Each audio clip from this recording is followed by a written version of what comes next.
નમસ્કાર દર્શક મિત્રો, સંદેશના ડિજિટલ પ્લેટફોર્મમાં હું સુભાષ તમારું સ્વાગત કરું છું. 825 કરોડના ખર્ચે 21 એકરમાં તૈયાર થયેલા નારણપુરા સ્પોર્ટ્સ કોમ્પ્લેક્સનું રવિવારે કેન્દ્રીય ગૃહમંત્રી અમિત શાહે ઉદ્ઘાટન કર્યું.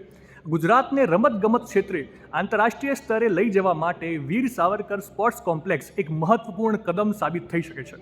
આ ભવ્ય સંકુલ 825 કરોડના ખર્ચે તૈયાર કરવામાં આવ્યું છે અને તે રાજ્યના રમતવીરો માટે એક મોટી ભેટ સમાન છે. મિત્રો, આ કોમ્પ્લેક્સને 4 અલગ અલગ બ્લોક એટલે કે A, B, C અને Dમાં વહેંચવામાં આવ્યું છે, જે દરેક રમત માટે ખાસ સુવિધાઓ પૂરી પાડે છે. આ કોમ્પ્લેક્સમાં માત્ર રમતગમતની જ નહીં, પરંતુ રમતવીરોની તાલીમ અને રહેવાની પણ ઉત્તમ વ્યવસ્થા કરવામાં આવી છે. આ સુવિધા ગુજરાતના રમતવીરોને રાષ્ટ્રીય અને આંતરરાષ્ટ્રીય સ્તરે સ્પર્ધા કરવા માટે સજ્જ કરશે. તો ચાલો ત્યારે આ કોમ્પ્લેક્સની એક મુલાકાત લઈએ.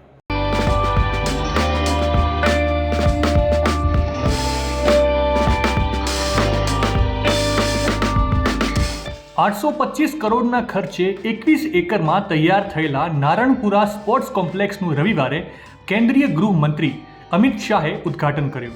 આ સ્પોર્ટ્સ કોમ્પ્લેક્સમાં 7 ગેમ ઓલિમ્પિક કક્ષાના રહેશે, જ્યારે એક્વાટિક કોમ્પ્લેક્સમાં ઇન્ટરનેશનલ કોમ્પિટિશન થઈ શકશે.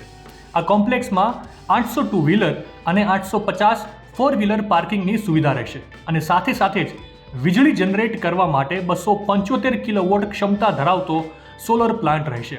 આ ઉપરાંત 60 KLD કેપેસિટીનો સીવેજ ટ્રીટમેન્ટ પ્લાન્ટ ઇન્સ્ટોલ કરાયો છે. કોમ્પ્લેક્સમાં 41 બાય 24 મીટરના કોલમલેસ ટ્રિપલ હાઇટના 2 હોલ છે અને અહીં ઓલિમ્પિક ગેમ પણ રમાડી શકાશે.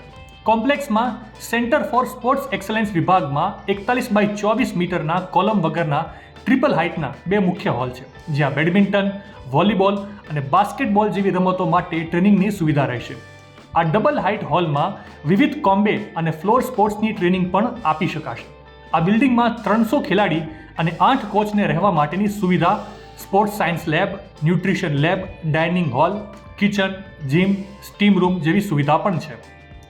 અંદરથી આ સ્પોર્ટ્સ કોમ્પ્લેક્સમાં આવેલ એક્વાટિક કોમ્પ્લેક્સની વાત કરીએ તો આ કોમ્પ્લેક્સમાં સ્વિમિંગ પુલ 51.5 બાય 25 બાય 3 મીટરનો રહેશે. આ એક્વાટિક ફિનાના નિયમો પ્રમાણે તૈયાર કરાયો છે. આ સ્વિમિંગ પુલ સ્પર્ધાના નિયમ પ્રમાણે નાનો મોટો થઈ શકશે. આ એક્વાટિક કોમ્પ્લેક્સમાં regular competition, artistic swimming competition, water polo competition યોજાઈ શકશે. એક સાથે 1750 દર્શકો બેસી શકશે. ત્યારબાદ આવે છે ઇન્ડોર મલ્ટી સ્પોર્ટ્સ એરેના. આ બિલ્ડિંગમાં 81 બાય 18 મીટરનો કોલમલેસ હોલ છે. અહીં એક સાથે 5200 લોકોને બેસવાની ક્ષમતા છે.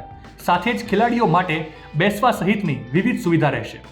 અને હવે વાત કરીએ કમ્યુનિટી સ્પોર્ટ્સ સેન્ટરની, તો અહીંયા 6 badminton court, 6 table tennis, 6 squash court, 20 indoor shooting range ઉપરાંત ઇન્ડોર ગેમની સુવિધા પણ રહેશે.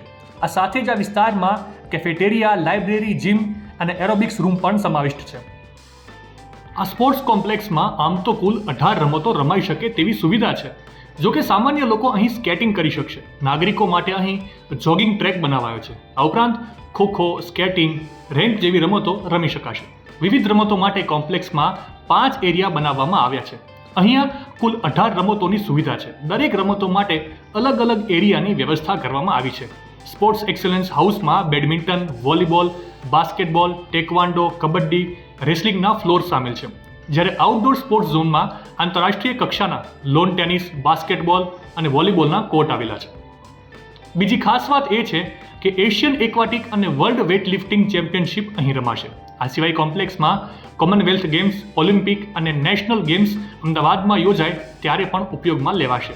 અહીંયા યુટિલિટી પ્લાઝા પણ બનાવવામાં આવ્યા છે. આ ઉપરાંત આ સ્પોર્ટ્સ કોમ્પ્લેક્સમાં Jacuzzi, kitchen area, warm up pool, passage અને ખુલ્લી જગ્યા જેવી ઘણી અન્ય સુવિધા પણ ઉપલબ્ધ છે.